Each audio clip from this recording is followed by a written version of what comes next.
that's something that I would normally do as a salesperson, that I've got to go back and now think about the call. What were the top three, right? And AI now is doing 80 to 90% of that work for me, and it's doing it in seconds, whereas that probably would have taken me 15, 20 minutes to get the right message out. And then if I'm back to back in calls all day long, I've got to wait till the end of the day to do that. And now I'm tired. I got to get my kid to practice. I got to go pick up dinner. So now it's the next day. And in sales, time kills deals. So now it's just making it to where I can send that within seconds of a meeting. Just insane. Hi, I'm Jayson Manship, host of Authentic and Agentic. Every week on this show, we break down what's happening in AI and what it means for how we work, lead, and live.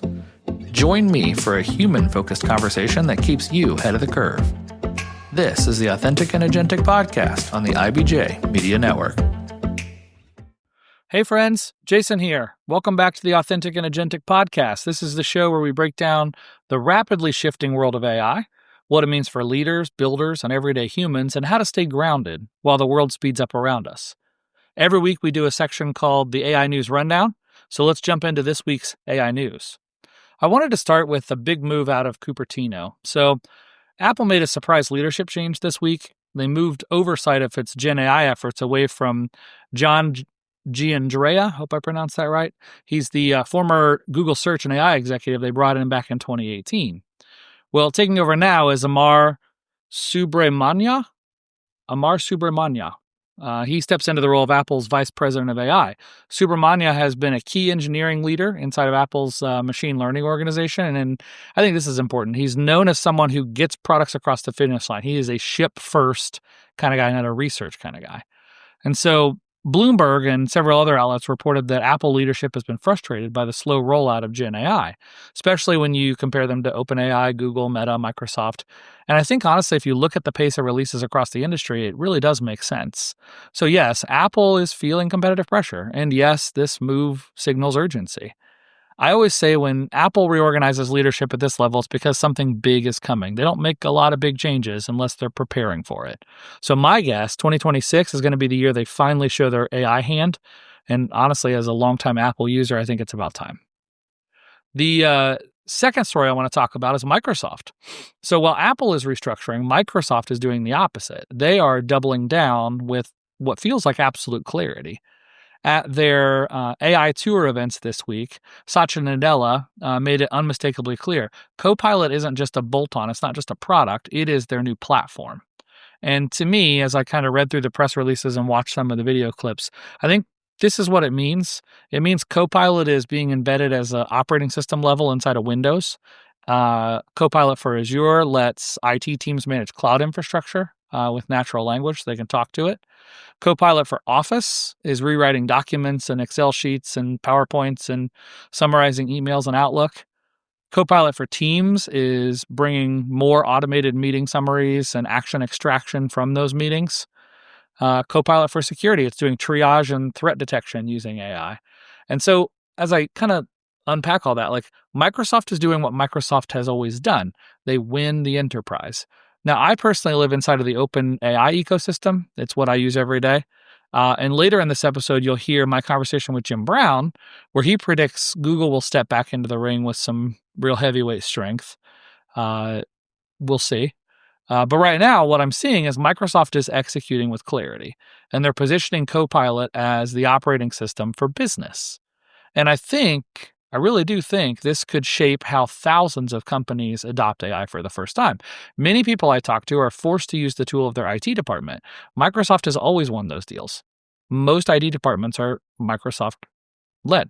And I think this is going to be a big deal for a lot of corporate America. This next story could be a major development in the legal landscape of AI. On December 5th, the New York Times filed a federal lawsuit against Perplexity AI, alleging copyright infringement and brand damage. According to Reuters, the Times alleged that Perplexity copied, distributed, and displayed millions of New York Times articles, including paywalled content. They claim that Perplexity responses reproduced reporting nearly verbatim, and they also alleged that Perplexity hallucinated stories and falsely attributed those to the Times. In essence, they wrote stories and gave it a New York Times byline. They claim that Perplexity used crawling methods designed to bypass publishers' restrictions. Now, Perplexity denies any wrongdoing, but the lawsuit is significant. The analysts are saying maybe a $20 billion lawsuit.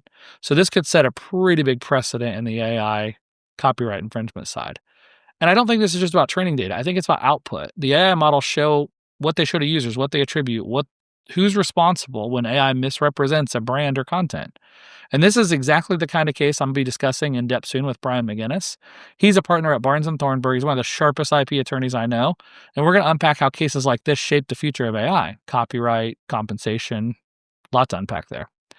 I think this lawsuit could be a landmark. It could be big. So check back in a couple weeks and listen to Brian and I dig into these kinds of legal stories. And for my last story of the week, I wanted to look at McKinsey's annual State of AI report. It just came out recently. And as I was looking through it, a couple stats jumped out at me. First, 88% of organizations now use AI in at least one business function. That's up very big from last year. 23% say they're already scaling agentic AI systems, with 39% experimenting with them. This I thought was pretty cool. The analysis McKinsey did said the biggest performance gains came when companies redesign workflows, not just automate tasks. I think that's really important to focus in on. So on the workforce side, 32% of these companies surveyed expect some job reduction because of AI. 43% currently are predicting no changes, and 13% actually expected net growth in hiring because of AI. So this is kind of what that tells me. It's not just reshaping roles, it's reshaping regions. Cities, states, and economic hubs build strong talent pipelines, and the ones that do it well are going to be the winners of this next era. And so that's what brings me to something I'm really excited about. So next week on the podcast, I'll be joined by Sally Reasoner from TechPoint. TechPoint, if you don't know, is part of the Central Indiana Corporate Partnership, CICP. They are Indiana's industry-led growth initiative for the state's digital innovation economy. And their mission is to help talent find meaningful jobs, expand Indiana's tech talent pipeline, connect employers to skilled workers, and elevate the success stories happening in our ecosystem. And so as McKinsey highlights this massive transformation and how work is changing, Sally and I are going to zoom in and look at what that means right here in Indiana, what it means for TechPoint, what it means for you and I. How do we prepare students coming out of college or people trying to be reskilled for AI-enabled careers? How do we help companies adapt their expectations and their hiring strategies? How do we build this talent ecosystem that's future forward? I don't think future-proof is a real thing, but future forward so that we're skating to where the puck is going. You'll hear me say that a lot. So McKinsey says the regions that win will be the ones that invest early in talent, connectivity, and community. We've got a jumpstart there. TechPoint's been doing that for a decade. So I cannot wait for that conversation with Sally to understand where things stand today and where things are going as she and the team at TechPoint lead, and also we as employers and members of this community step in also. So that really wraps up this week's news segment. We're going to take a quick break to thank our sponsor, TechPoint. When we come back, we'll jump straight into my interview with Jim Brown. He is the Chief Revenue Officer at Valve+Meter. We talk about the future of agencies, how AI is reshaping performance marketing, and what leaders need to be thinking about heading into 2026. So stick around. You're not going to want to miss it. Indiana's digital economy is changing fast, and TechPoint is helping lead the way. TechPoint drives Indiana's digital economy through talent, innovation, and community. Their new report, AI-Driven Skills for Indiana's Economy, explores how AI is reshaping our workforce. It's built for employers, educators, and job seekers who want to understand which skills are most in demand in our state's rapidly evolving economy. Download it today at techpoint.org/AI skills. Thanks again to TechPoint. Up next, I'm excited to welcome someone I've admired for a very long time. Jim Brown is the Chief Revenue Officer at Valve+Meter Performance Marketing. And what I love about Jim is he's one of those rare leaders who has lived almost every chapter of the modern business playbook. He's been a startup founder, he's been a SaaS operator, he's led agency teams, he's advised executives and boards, he's built growth engines inside of organizations at all stages. He's one of those people who understands the ecosystem from many angles: the scrappy entrepreneurial perspective, the operational discipline of an enterprise, and the strategic clarity of someone who sees where the industry is going. Before joining Valve+Meter, Jim helped companies scale through digital transformation, content strategy, SEO, analytics, RevOps. Long before those things were buzzwords, he was early in the blogging and content marketing movement. He was early in SEO when it was still the Wild West. He was early in the tooling and automation side of marketing ops, and now he's early in AI. And not because it's trendy, but because he's always been attracted to the forces that fundamentally reshape how value is created. At Valve+Meter, Jim oversees strategy and revenue across an organization that's deep in the trenches of performance marketing. They work with companies that need measurable outcomes, not just vanity metrics. And that's exactly why I wanted him on this show. AI continues to reshape marketing across the board, and his perspective is both historical and futuristic. He's seen what's worked and what hasn't, and what's about to change again. Today, we're going to talk about the future of agencies. We're going to talk about a fun little family trip he took, how enterprise clients are thinking about AI, and what kind of things we should be looking for in an agentic world as we prepare to head into 2026. Let's jump right into my chat with Jim Brown. My guest today is Jim Brown.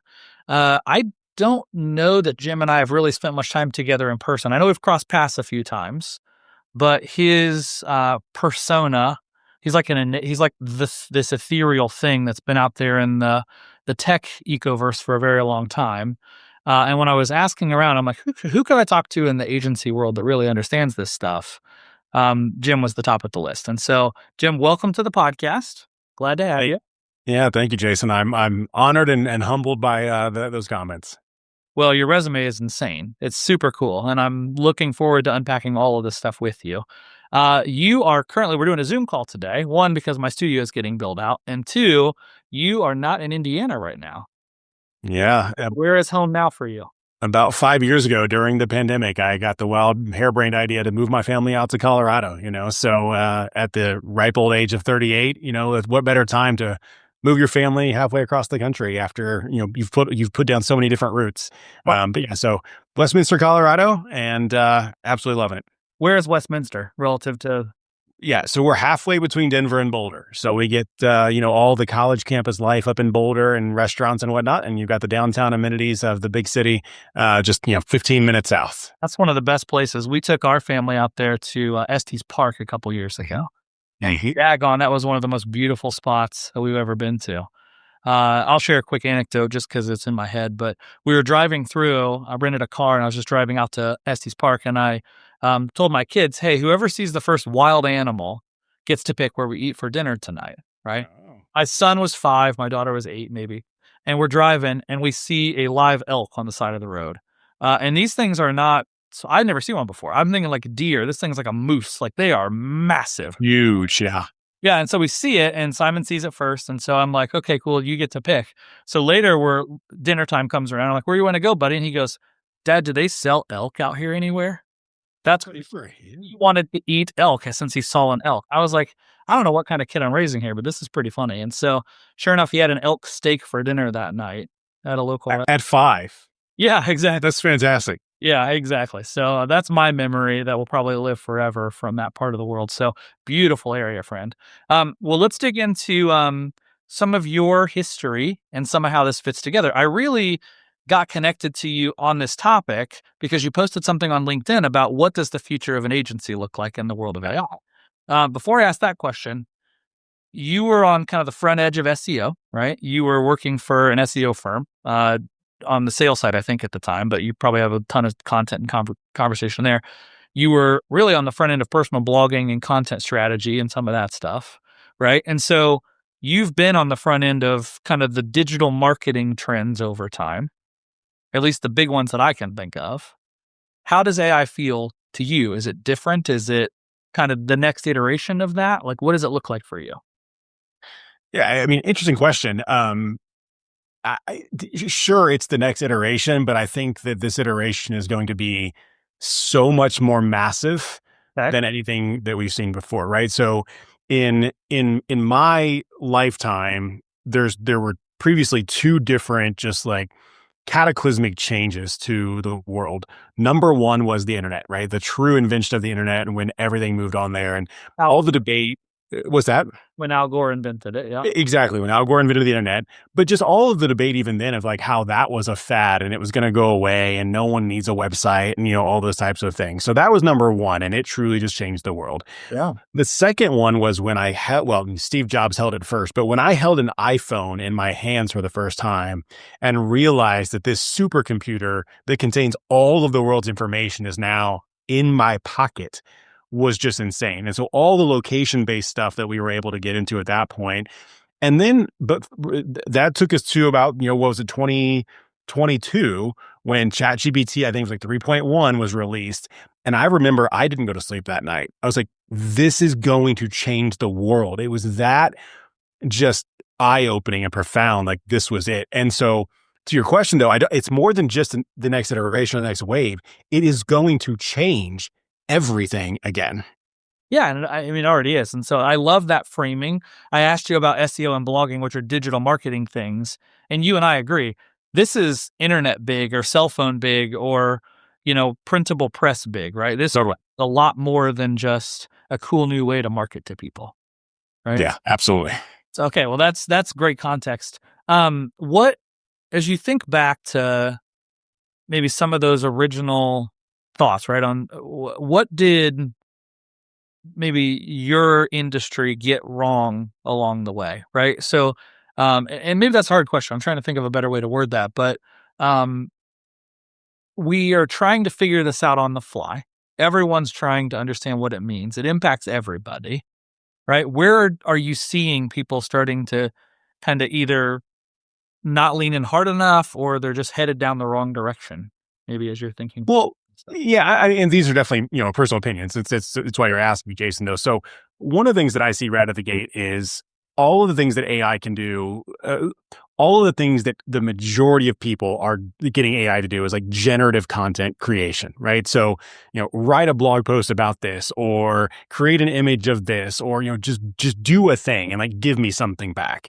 And that's all fine and good. And it's a great way to dip your toes in or get your feet wet, whatever analogy you want to use there. Yeah. However, all of these models are built off of the same thing. So if everyone just starts doing that and everyone has access to the same models and the same tools, it's going to be a race to a copy machine of just doing the same thing that everyone else is doing. And you got to stand out in this, what's going to become the sea of sameness, right? And so I think that's what people are getting wrong, but it's because they're afraid and they don't know what to do with the stuff. But I think that's where I'm seeing a lot of just, maybe not wrong. It's just how they're starting their process. I absolutely love both of those things. The sea of sameness. Yeah. What a cool phrase. And a race to the copy machine. I've never heard that before. That's an interesting thing. I think about that and I think that's what really stood out about your post on LinkedIn. As I've been watching LinkedIn more and more lately, it feels like all these professionals have figured out that ChatGPT can write a LinkedIn post for you. And honestly, like I'm turned off by that. Like it doesn't feel authentic at all. It feels like we're all just, we know we need to say something. We know we need to look smart in front of other people, right? Social media, I've long argued, is a narcissistic platform, right? We want the likes and the plus ones and the follows, right? That's just what we're trying to do. And so people are saying, hey, I can write LinkedIn posts better and faster, so I'm going to say more. But that race to the copy machine, I've never heard anybody say that before. That's pretty on point, though, for what I'm witnessing firsthand. Totally. It's real. And even what you're saying there is, yeah, I'm seeing it as well. And it's not just in the LinkedIn post itself. It's in the LinkedIn comments too now. You can tell that people are building bots that just automatically reply to every post that goes out there if it hits a certain topic. And it's like, great, go away, bot. Yeah. So I think, one of the things that we're going to see, Jayson, is I think COVID changed the world for us in giving a lot of people the ability to work remotely wherever they want. And I think that opened up the economy in a very good way. I truly do. However, I think that we are starting to crave real human interaction again. Yep. And so we're seeing a race to get back into real life events, trade shows, big, just things that are in person. I've been hosting lunches. We had one in India. I had it at Ruth's Chris brought the same content out here and hosted a lunch at Ocean Prime. And one of the questions, and the talk was about AI, but one of the guys in the crowd, he asked, you're sitting here talking about digital marketing and evolution and AI. Yeah, this is a very analog event that we're doing here. Yeah, dinner. And I said, yes, but it's these human relationships that are going to start needing to be elevated when literally everyone can just do the same thing. What's going to be different? How are you going to stand out? We couldn't be more in simpatico on that one, right? That's the reason I called this podcast Authentic and Agentic in that order, because I think authenticity is going to matter more than ever, right? We're all going to become good at bots, I hope, right? I want something to do my shopping for me. I want something to do my yard for me. That's great. But I want to have human interactions. I don't want to only engage with bots. And I think that's a real thing. So we talked about the human moment. You mentioned specifically, COVID showed that you could work from anywhere. Yeah. You and your family did something that most other people would call crazy. Yeah. Tell us about that and what, I was just reading through that story and I'm like, this is crazy. What happened? What'd you do? Yeah. Well, it's wild, and it's more than just a singular event of deciding to move out here, but I have to tell you about our decision to take a trip around the world. Right. And so in 2018, my wife and I and our 4-year-old son at the time, we set out on a 1-year sabbatical where we traveled around the world. We lived in a different country every month for 12 months. Like you moved in on the first of the month and moved out the end of the month and just moved to the next country. Exactly right. Yep. And then so the idea behind that was we wanted to live like locals in each of those countries that we went to. So we had one house and, we lived like locals. We went to their grocery store. We went to their parks. We walked to their pubs, right? Like we truly lived like locals. And then on the weekends, we would actually go out and explore. And so sometimes we'd go to other countries because we were already there. You might as well, right? And so that's what we did. And we did it for a year. But we knew that when we came back, our son was going to have to start school and we were going to have to get as close to normal as I'm comfortable doing, if you will. But because of that, we had to make a decision. Okay. Where are we going to come back to? Sure. And we actually had the idea back in 18 and 19 to move to Colorado then when we returned from our trip. Sure. But what we felt on that trip was, we've built community in Indiana, right? I'm from Columbus originally. I lived on the south side for a little bit, and then I really grew into becoming an adult up in Fishers, and that's where that was home. That was community. That was all that. And so we actually made the decision, right? Instead of moving to Colorado, we're going to come back and we're going to double down on our community. So we did just that. We came back to Fishers and we actually spent close to 6 figures remodeling our house to make it our forever home. Okay. And it was beautiful. My wife finally got her double ovens and the kitchen that she wanted and all of that. And so time-wise, this is July, August of 19, okay. Right? Yep. So 6 months later, cool. We start hearing these rumblings coming out of China about this coronavirus. And, I didn't think anything of it until we were all forced to think something of it when we were trapped in our homes. As we just sat in our home, we started to realize that what mattered most to us were inside those walls. And it was just the 3 of us, my wife and my son and I. And we realized quickly that we could be anywhere. Yeah. And we made the decision that, we wanted to be in Colorado. We wanted, the 300 days of sunshine definitely doesn't hurt, but we want the more active lifestyle. We wanted the peer pressure to chase something bigger. And that was the decision. So while we had talked about it for a long time, one Friday night, we were having pizza and I think maybe too many glasses of wine. And my wife's story starts. Totally. And my wife was like, let's just do it. So we did it. We literally listed our house and I think 2 days after it was listed, it was sold. Yeah. And we're like, oh, well, I guess we're actually doing this now. So caught the bus. We rented a house in Broad Ripple for a month. And then we were off to Colorado. How fun. Well, let's work backwards a little bit on your 12 countries in 12 months. Yep. Give me a flyover of that. If you can quickly kind of maybe walk through your favorites or walk through the list or whatever is comfortable for you, but just want listeners to hear, what does that mean? Like, are we talking just like South America, or like, what does this look like? Sure. Yeah. No, we did 6 continents. So in order of where we went to England, the Netherlands, Ukraine, Italy, Spain, Tanzania, Qatar, going over, let's see, Thailand, Japan, Hong Kong, China, Australia, New Zealand, Chile, and then back to Fishers, Indiana. Unbelievable. Any takeaways from that you would say, because I love the idea of living like a local. So you're not just, I've visited a lot of, maybe not all those places, but I've visited a lot of countries and cultures, and it's cool to be a tourist. Yeah. Being local is a very different experience. It truly is. And, it was, there's so many stories. I mean, I could speak for hours just about the experience that day. It was a year of our life, but the first 2 countries were easy. England and the Netherlands, very obviously European, but very easy to get into. Ukraine was the first culture shock. I remember landing at the airport and walking outside and just seeing the gray apartment buildings, like huge gray apartment buildings. It's that Eastern European feel, right? And our home for that month was about a 40-minute drive from the airport.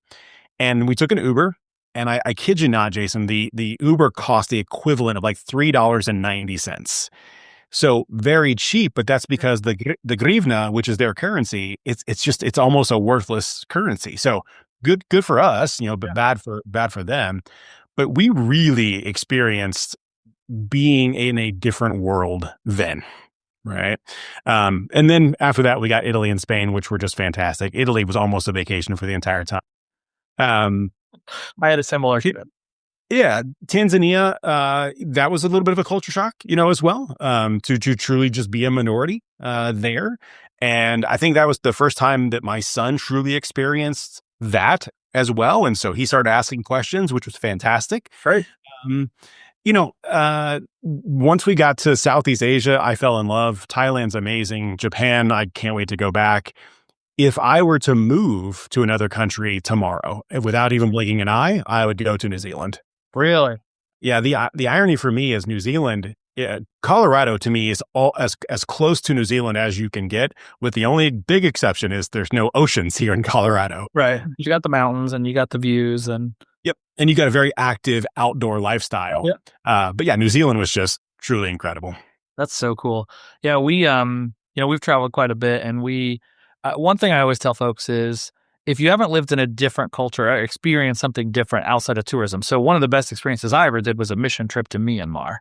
Right? Mm-hmm. You see how people who aren't like you live. When you fly into Paris or whatever else, I mean, they're kind of Americanized to us in a lot of touristy ways, right? Like, they can deal with your English, they can deal with all these things. But when you see the world differently in places like Haiti or, a lot of these places that churches tend to go to, it's a very different world experience. And so I think you took that to the nth degree and the next level. How cool. What a neat experience. So it totally was. But to your point there, that was the goal for my son, right? So I grew up in Southern Indiana. I had a very fixed worldview of just what was expected of you and of everyone else. And so if you weren't the same as everyone else, you were looked at as an outsider and treated that way, as well. And so I wanted my son to have a different experience of being able to know that there are people out there that look different than you, talk different than you, pray different than you, eat different than you, but they all just want the best for their family and their friends and things like that. And from a kid's aspect, they just want to play. Right. And so play is a universal language. And so it was amazing to me and so heartfelt that my son would go to these parks and everyone was immediately his best friend. I remember a story I got to tell real quick. We were in Amsterdam and went to the park, and he met a kid and invited him to go to dinner with us. And my son's 4 at this time, right? Invites us to go to. So we go find this like little burger place. They're the ones who actually showed us because they were locals. And then after that, well, my son, what's next? Let's go home with us, right? Like, let's go to my house and play. And so he starts describing where our house is. It's the house with the blue door, and just come in. But it's just all he knows is play, and it's how he communicated, and it was fantastic. How cool. What a great, great, great life experience. So kudos to you for being intentional about that stuff, right? And I really wanted to double click on that because it's about the human side of this, right? And so that's the part I'm the most excited about. When I was talking to the folks at the IBJ about doing this podcast, I said, I listen to a lot of podcasts about AI, right? About tech, about the bleeding edge of this, that, or the other, right? But I don't think enough people are talking about staying human through that process. And so clearly that's been a focal point for you as you do this, as you kind of stay on the cutting edge of the technology side of things. You have your head and your heart in the right place. And so I commend you for that. Nice job. I appreciate it. I'm trying. We all are, right? And that's the thing. And so let's circle back to state of the world in your current gig. Right now, you are the Chief Revenue Officer at Valve+Meter. Yep. I speak quickly, so I say Valve+Meter, but it's Valve+Meter. Yeah, that's right. I know Marcia. She's awesome. You guys have just built an amazing group and team. I know a handful of people that work in the organization. It's top notch. It's like the top notch place in town. And so how long have you been there? What's that look like? And explain to me maybe a little bit more about your role or about the organization before we go deeper. Ironically, there's a lot of interwoven threads here. So before we left for our trip around the world, we had to get out of our house because we rented it to someone else for the time they were going to be gone. Well, we had to get out a month early, so we needed a place to stay. So we had this amazing woman named Marcia Barnes who opened her home to us for those 30 days. And so we actually lived there as our test run before we started our trip. Marcia and I had known each other for quite a while. She was a mentor to me early on. She's invested in previous companies that I've had. And when she started Valve+Meter, she actually called me and asked for help in setting up the sales systems that were going to get her going. So this is back in what I think 17, something like that. So I've known her well and I know Valve+Meter well. When I came out here to Colorado, I know that agency space. So I actually found a young kid, and I hope he hears that as the term of endearment that it was. But I think he was 24 when I met him. He had built this agency called Numa, and it was getting some traction. And so I actually joined that agency and took a small piece of the business and helped grow it. We were Inc. 5000. I think we were number 180 something. Like we were pretty high up there. Yeah. But anyway, I knew that there was this connection to do something bigger.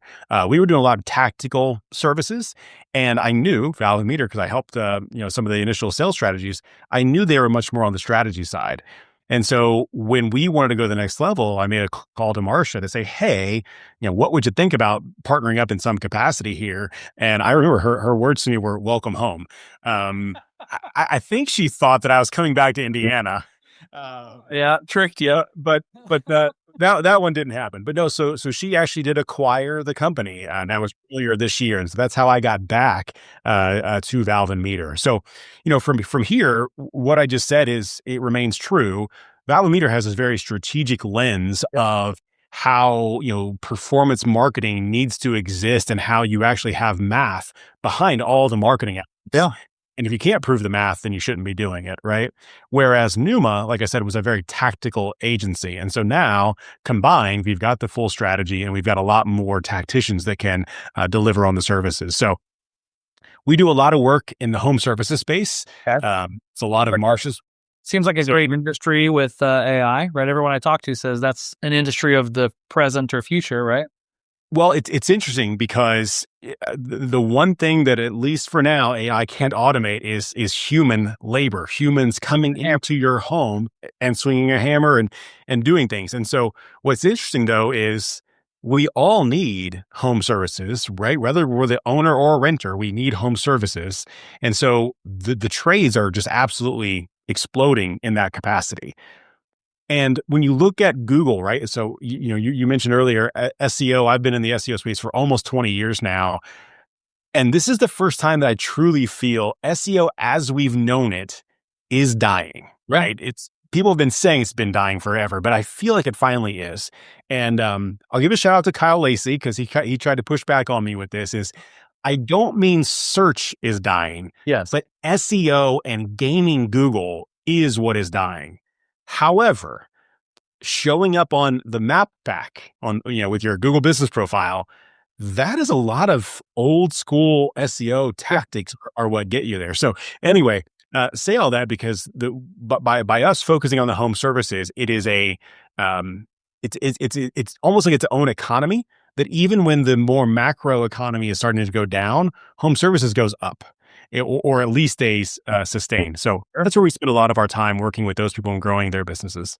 That's awesome. And, I followed the SEO world for a long time too. And the question I get a lot is, how do you rank in ChatGPT, right? People are now, I know personally, I don't really even use Google anymore, right? If I'm searching for something, I typically start with the voice agent on my phone. If not, Grok on my Tesla or whatever, but I'm asking it and I'm looking for the answer, not the website that I go click to, right? And so I get that question a lot. I assume that a big part of what you're seeing firsthand is that. You mentioned the maps piece, but I also assume it's about optimizing to show up in those search results. So let me ask this question, Jim. For those that don't know, right? You spent your career in that space. I get that question. I know how I answer that question. I'd like to hear you answer that question. How does my company start showing up in those chatbot search results, the ChatGPT search results? Well, I'll answer the question directly, but I am going to take a step back before that though, right? So I think that you and I are closer to that bleeding edge of this. Mm-hmm. I know there is a transition happening, a big shift happening, but let's not get it twisted. There are still hundreds of millions of searches on Google every single day. Right? That's a great point. Yep. So orders of magnitude better, right? Or bigger. So what we're seeing is, the traditional keyword optimization for Google, it is changing, right? But even think about your use case of everything you just said, whether it's ChatGPT or Perplexity or Grok or voice agent, whatever. You're not doing the same type of Google search in those that you would have 5 years ago on Google. You have a big long question or a big long query, and you're looking for deeper research and things like that. That's a different use case than people that have a need and are going to try to create a transaction on Google, right? And I'm saying that though because the intent behind the search matters. So what we've seen at Valve+Meter is our best leads are coming to us by way of ChatGPT. 100%, no doubt. The people who find us via ChatGPT are so qualified and deep into the process of where they're going that they're almost ready to buy. When you say you as a Valve+Meter selling it, are you saying that also for your customers, that you're driving their campaigns for them and helping them? So no, I'm starting first, literally just with us at Valve+Meter. That's the year's GDP. You've got your chief revenue officer hat on. That's right. For Valve+Meter. Okay. So that's right. When I see one of those leads come through and the source is ChatGPT, I'm like, we're going to close this. Yeah, because they've qualified you, right? They've done everything, right? And the way they found us, they may have done a query, a prompt that says, I am a water conditioning company or water softener company, and I'm looking for an agency that can specifically do local marketing in Google Map Packs and PPC and just on and on and on and on. And then we come up because we've created content that literally is answering that specific prompt, right? But this is where, now I'm going to get into your actual questions. How do you start to rank in this? It is actually creating good content, but then getting the signals from other places that you are relevant. And so this is where you even start to go back to offline. When we talk about signals that are needed, right? Has the IBJ, have they talked about you? Has the Indy Star talked about you? Have the radio stations talked about you? Are there local bloggers who've talked about you? It's no longer just building links, if you will, to get those signals. Google and the LLMs are looking for real signal that says you are relevant for this space. They can also tie it to your LinkedIn profile, right? So when Marsha Barnes creates a piece of content and they can tie the author profile on our website to the LinkedIn profile that says, here she is, CEO of a former $400 million company in the home services space. It's like, She has some authority. there's some authority here. Yeah. Let's actually rank this content as opposed to just some dude who wrote 100 pieces of content that don't really matter. So I said a whole bunch of things there. Happy to go deeper into anything. Well, I think we should, right? This is a big talking point that a lot of people ask about it. And I guess if I were maybe summarizing or what I heard from that was that it is about authenticity at scale, right? I mean, Marsha Barnes, in your example, has a history of doing great in an industry, and she's not just starting to post on LinkedIn for the first time and talking about it's not this whole like keyword stuffing strategy, right? Where I'm just going to go create 1,000 blog posts about nonsense and I have no authority on that topic, right? Some of the old SEO principles still apply, right? Your authority is still important in this conversation. And I think more now than ever, that authority can actually be linked to a real person. Okay. Not just assumed by the voice that it takes, right? So the crazy thing is now all of the LLMs, ChatGPT, Perplexity, Gemini, they have all of the content that's ever been created, right? They've already crawled your website. Yep. And so now they don't need to serve, I'll talk about Google specifically. We've seen, across the board, probably a 40, sometimes 50% drop in organic traffic to our website, to a lot of our clients' websites, et cetera. And a lot of people look at that as like just devastating, but it's not. That content, which used to rank and used to get clicks, was never going to convert. It was top of the funnel research-based content just to show signal that you were topically relevant about something, right? Yeah. But the queries that would actually lead to the conversions, those are still what we're getting traffic for. That's why the conversions have either stayed the same or actually gone up in that kind of case, right? So, but an example here. So here's Marsha's book, yep. Right? Here we grow. Yep. Right. So the fact that that is listed on Amazon as it's just another signal that goes to show all of the things that matter here. So if you're wanting to compete in today's space, kind of going back to the title of the name of your podcast, authentic and agentic. Yep. You have to show that you represent something, and then you can use tools to help you accelerate that. But you have to show up as you first. Yeah, right. Yeah, and I'm gonna hone in on that a little bit. I love the performance marketing side of this, right? I've seen a zillion marketing companies and people that will do some of the tactical work or even some of the strategic work for you.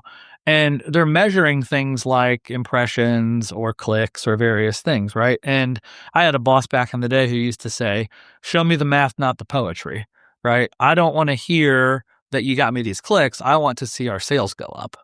And I think what's super interesting about what you just said right there is that, sure, maybe our organic traffic's down 50%. Most people in that way of thinking would be hitting the panic button, right? Our traffic is down 50%, holy moly. But what you just said was when they come in via this platform, I close almost every single one of them. I mean, rather than say, take any industry, right? Take the automobile industry. If you have a car lot, and 95% of the people that show up are just looky-loos that your salespeople are dealing with and you're showing around and you're doing test drives and none of them ever buy anything, versus you're a car lot and 85% of the people that walk on your lot buy a car. That's a very different paradigm, right? And it sounds like you guys are finding ways to solve that. We are, for sure.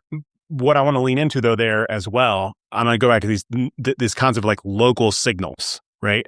So you're using a car dealership as an example.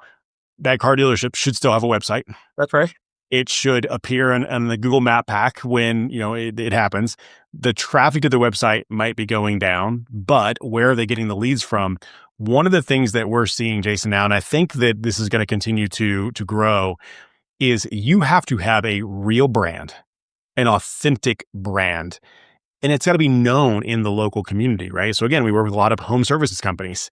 when you see the billboards for Hope Plumbing or Bone Dry Roofing or, Williams Company, when you see these billboards, it shows that they are a local player. Yeah. Okay. When you see them sponsor the Pacers or sponsor the Indians or something along that you read about the owners in the IBJ, right? These are all those local signals. When you see commercials run on WTHR, right? Again, these are the local signals. So that when someone actually goes and searches for, it doesn't matter who shows up, in positions 2 or 3, like, I've heard of them. Yeah. I'm going to go click on that. Yep. And so that's where performance is definitely still a thing, but brand marketing is going to make a huge return in the next year, 2 years for sure. Yeah, I'm starting to see that as well. I think that it's interesting over the last decade, maybe, of digital marketing, the shift was away from brand marketing towards down to the decimal. Everything had to be tracked. And which was great because it was the math, not the poetry in that example, right? But something changed along the way where it just doesn't perform like it used to, right? I think the algorithms, I call it algorithm roulette in a lot of these social media platforms, right?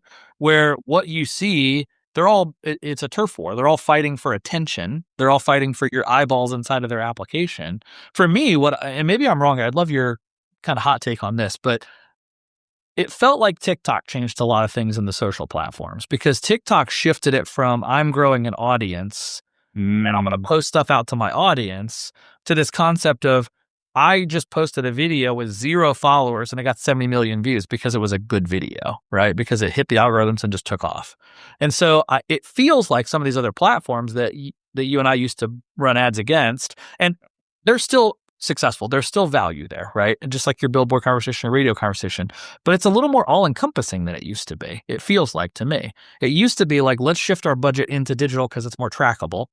And now it's a part of the budget, but I think your brand point is so spot on. Every one of those brands you just mentioned, I know firsthand in the Indianapolis market. I see them on Pacer game broadcast. I know those brands. Yeah. Yeah, you're definitely hitting on something, and we see this as well. So multiple things are going on. So when I think about the paid platform, so Google ads, Facebook Meta ads, Instagram ads, et cetera, right? All of the different platforms, they want you inside their ecosystem, and they really don't want you leaving their ecosystem unless you're clicking on a paid ad. That's right. Right? And even while they're doing that, they are taking more and more of the data away from us as company owners or as marketers, things like that. And they're kind of just saying, trust us. Mm-hmm. We'll use our AI. We'll use our algorithms to deliver your content to the right person. And there's definitely some efficiencies to that. Don't get me wrong. Yep. However, what are they optimizing for? Are they optimizing for your business to succeed? Or are they optimizing for their business to succeed? Sure. The answer is clear because, these are public companies that you can go see their quarterly earnings and the amount of ad clicks that continue to increase, right? So keep that in mind, number one. But two, this notion of just social in general, right? Whether it's TikTok, whether it's Twitter, or I guess it's X, whatever. For the longest time, we all had to go out and build our audience one by one, right? Yep. And the amount of followers you have, like these are all big things. You got to curate that list and just keep right. And that was very tedious. But to your point now, and we're seeing this on all of the platforms, if you create the right content, the algorithms will find the audience that content should be put in front of, right? So if I open up my Instagram feed right now, I'm going to get a whole lot of golf and a lot of WWE wrestling because those are the two things right? But it knows that. And so all of the content that's created that are going to touch those two things will end up getting to me, right? Heaven forbid you might look at one piece of lingerie for your wife for Christmas. Showing up. Now your feed's flooded with that, right? And your wife's asking you why you're looking like, oh, it was a Christmas. Anyway, but it makes your point that the content that you create, it's going to find that audience now. And so you got to really start to understand what your audience wants to see from a content standpoint, which is completely different than the old school search engine optimization space. Yeah, I always tell folks, like, when you post a piece of content, the question you're answering is who cares, right? Is it actually good content, or am I just putting it up because I should? And that matters, right? It really, really matters. Let me ask this question. So you talked a little bit about digital marketing and some of those platforms, right? Just this last week, I don't know if you saw this news, but some developers have unpacked that they found some ad remnant code inside of ChatGPT, the Android app. And so you and I both know this. We all know this, right? At some point in time, ads are coming to AI, quote unquote, right? And obviously, you and I know that AI is bigger than just a chatbot, but ChatGPT, Gemini, Copilot, I think we're naive to assume that those aren't going to have sponsored content, sponsored listings, some version of that. Like, hot take on that. Is that a good thing? Is that a bad thing? What do you even see maybe happening there? Yeah, I don't know if it's a good thing or a bad thing. I think it's an inevitable thing because the companies have to make money, right? Yeah. If someone would have told you or told me 10 years ago, even 5 years ago, that I would pay money monthly to use a browser, I would say you're absolutely insane. But here I am right now, currently paying $20 a month to use Perplexity's comment browser. Yeah. I'm testing out ChatGPT's browser. That also costs $20 a month. But I will tell you that the way these AI first browsers work is just insane. However, $20 a month is not nearly enough to just pay for the compute that's being used inside of those, right? So they've got to make money other ways. So ads are 100% coming. I guess my hot take, if there is one, I think 2026 is the year that we see the decline of OpenAI. I think that ChatGPT is going to lose so much ground to Google because Google already has all of the connected things from Gmail, from Google, from Chrome, from all the Android devices. So they've chosen not to really flex their muscles yet. And when they do, they've got all the customers, all the users, all of the everything. And I think it's going to take a big hit to OpenAI. I'm glad you said that. I'm all in all the time on OpenAI right now. And the reason I tell folks is because they're leading everything. They're just running in as fast as possible. But you've got this 10,000 pound gorilla behind them, right? That's got all of the world's information for the last 20 years, whatever it is, right? And so, yeah, when they choose to lean in a little harder, I mean, I use Gmail. It reads my emails, right? I mean, but even beyond that, though, think about it's the default search engine on almost every device in the world. And so as soon as they just turn it on, their own AI properties for everything. Again, hot take, but that's what I think is going to happen. Well, man, I love this. I could, I like to tell folks that it doesn't feel to me like ChatGPT wants to be or OpenAI wants to be a chat client. It doesn't want to be a ChatGPT. It wants to be an operating system, Totally. which really is what Google's been building for a while also in the cloud, right? I mean, you don't install but I mean, when they came out with Chrome and when they had Gmail, when they had the calendar and they got all the components interlinked together, that's what they're trying to do. And so I personally use the Atlas browser from ChatGPT.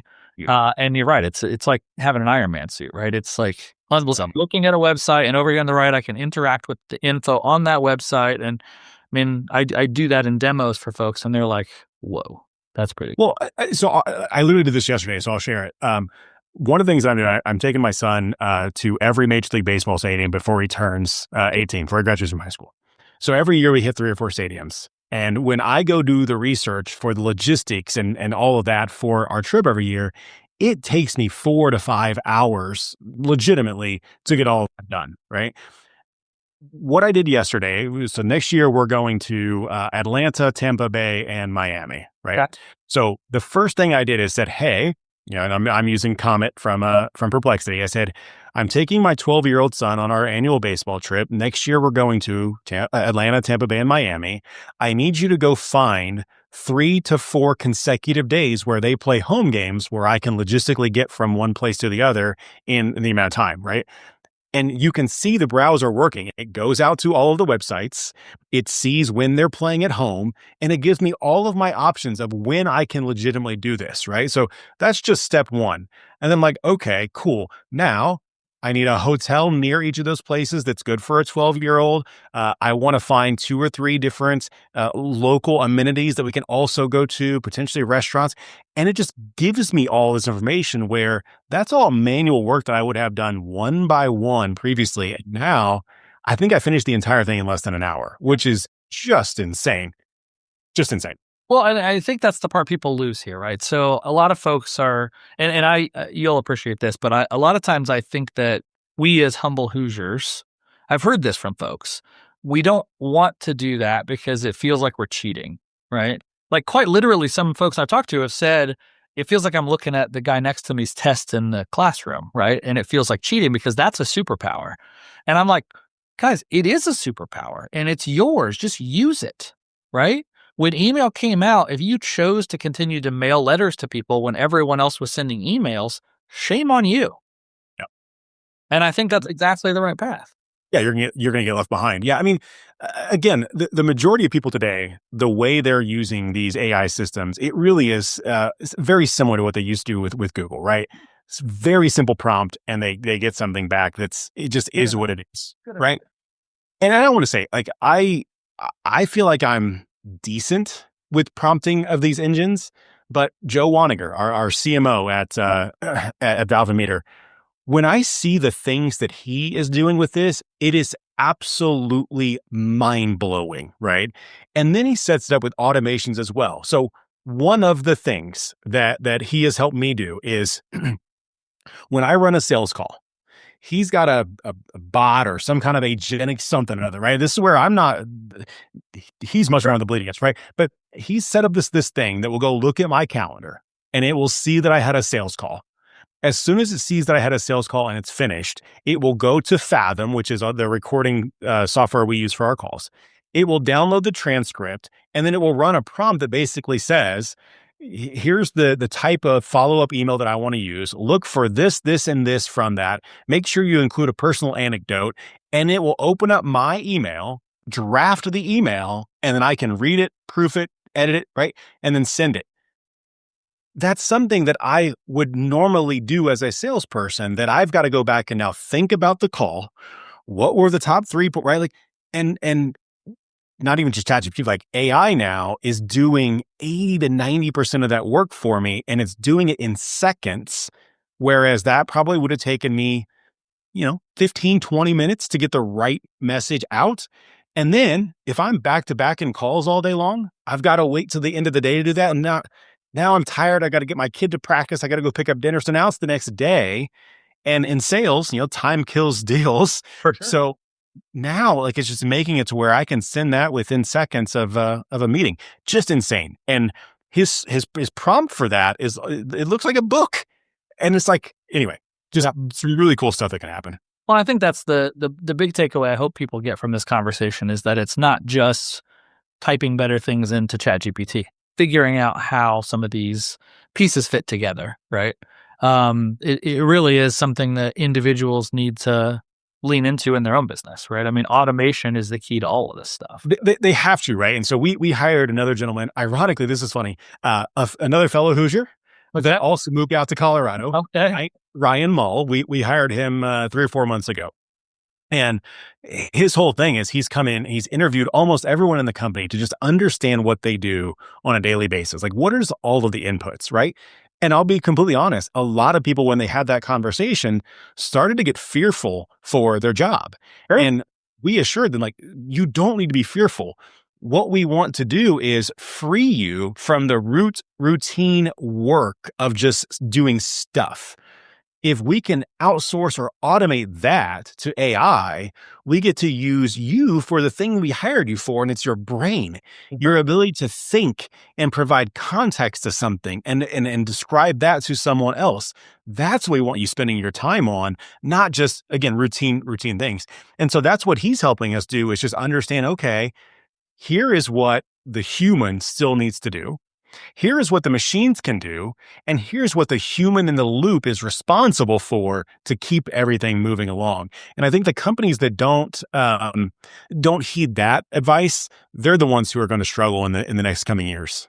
Yeah, that's a great point. I've talked to many C-suite individuals who are either hesitant to start having those conversations for fear that their team is going to be scared, right? Totally.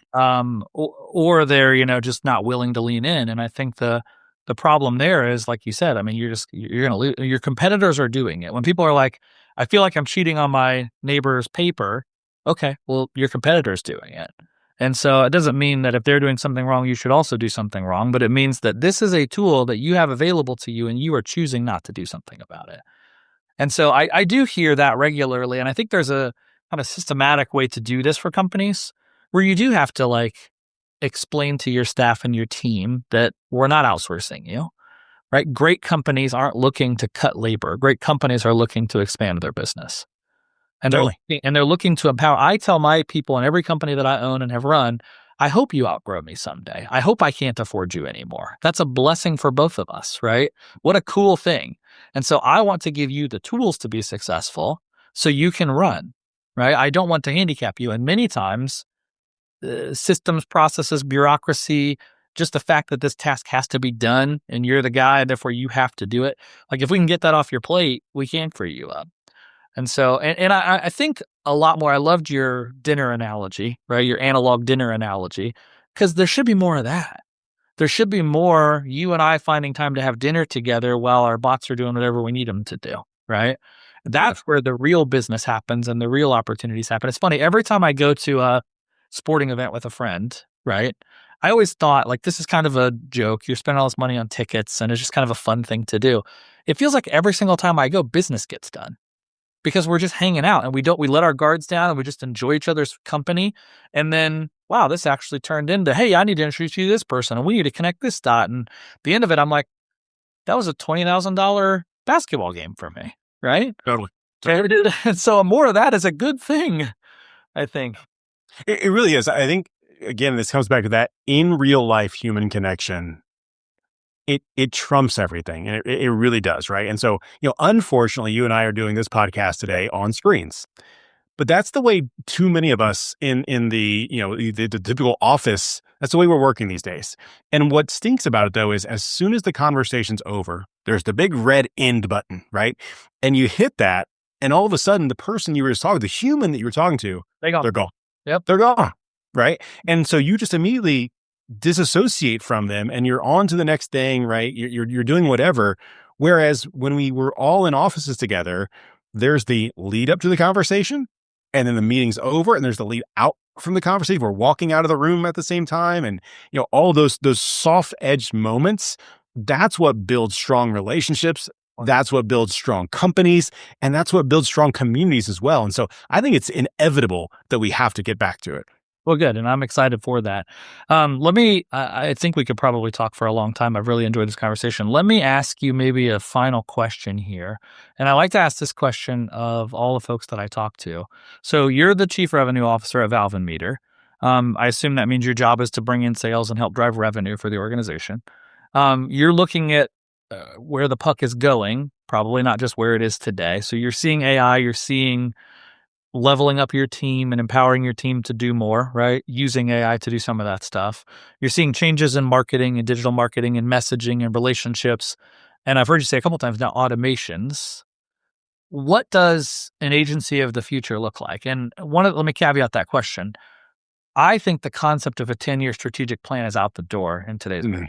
Yeah. Things are moving too fast. So give me maybe the 2 or 3 year version, right? What does 2 years or 3 years max look like? Do you think for an agency like Valve+Meter or others in that space? I think it's 3 things, and very succinctly, strategy, brand, and connection. Okay. So I start with strategy because you can do anything, but you can't do everything. So what should you do?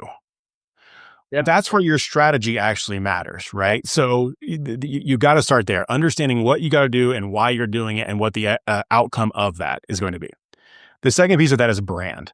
This gets back to that sea of sameness concept that I was talking about, right? When everyone has access to all the same tools and they're all saying, go write me a blog post, go write me a LinkedIn post, go do the thing. The ones who build into their brand are the ones that are actually going to win. They're going to be standing out in that sea of sameness. And then that last piece of connection is how are you truly connecting to your customers, right? So here's I'll do a little bit of a swerve. In the HVAC space, I see a lot of people quickly going to letting AI, like human voice bots, answer phone calls, customer service calls, et cetera. Yep. And people are racing to it. And I think it is going to absolutely fail. Hopefully someone finds this podcast in 2 years and shows me I'm wrong. Hopefully they do. But I think that when you take out the human element to that level, Jayson, when I call customer service and I get a bot and a phone tree and all this stuff, like it's just annoying. Like, let me talk to a human. So connecting to your customers the way they want to be connected to, I think is going to be a huge thing. Again, that's the next 2 to 3 year time horizon. I think that's spot on. You said something at the beginning of that about you can do anything, but you can't do everything. One of the best pieces of advice I got, I trained under a sales trainer named Zig Ziglar. If you've studied sales, you know of Zig Ziglar, right? And he told me I was burdened with potential, right? There was so many things I could do in my life with my entrepreneurial and tech background. My struggle was going to be to figure out what to do, right? Mm-hmm. And that's really the strategic component I think you mentioned on the front end of this. It's like, just because you can doesn't mean you should, right? You need to really be thoughtful about how you're doing these pieces. And I couldn't be more aligned with that connection piece also. I think that people are going to find that, right? I mean, building your brand, being connected and that's very succinct and dead on point. So thank you for sharing that wisdom with us. Absolutely. Well, the last thing I'll ask you is people need to know more about you. They can go check out your LinkedIn. They can see your laundry list of crazy accomplishments you've done, including all 12 stops in your world tour. Do you have a list you're keeping somewhere of the baseball stadium so people can follow along with that too? I don't know that keep it. Yeah, that's not publicly anywhere, but yeah, I've been to all 30 of them myself, but taking my son to them now, like there's just so much enjoyment in that. Yeah. Yeah, that's really cool. Well, how do people find you? So you guys work, I heard you say primarily in the kind of home services space. Do you serve other industries also, or is that really your... We definitely do. Yeah. I mean, we service B2B. We have a lot of manufacturing clients, a lot of heavy equipment manufacturers, which is kind of crazy, but home service is definitely our sweet spot. So yeah, so professionally, Valve+Meter, definitely find me on LinkedIn. Ask Jay Brown is my personal, askjaybrown.com is my personal site. So lots of places you can find me and connect. Okay, perfect. Well, please do that. These guys are, as you can tell in this conversation, the best of the best. They're thinking about stuff that isn't even here yet, but Marcia, Jim, this group, they're just incredible at what they do.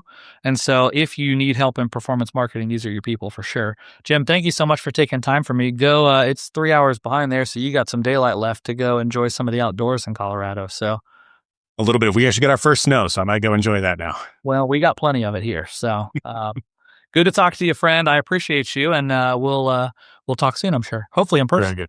There we go. Thanks, Jayson. Cheers, brother. Thanks again to Jim Brown for a great chat about the future of digital agencies.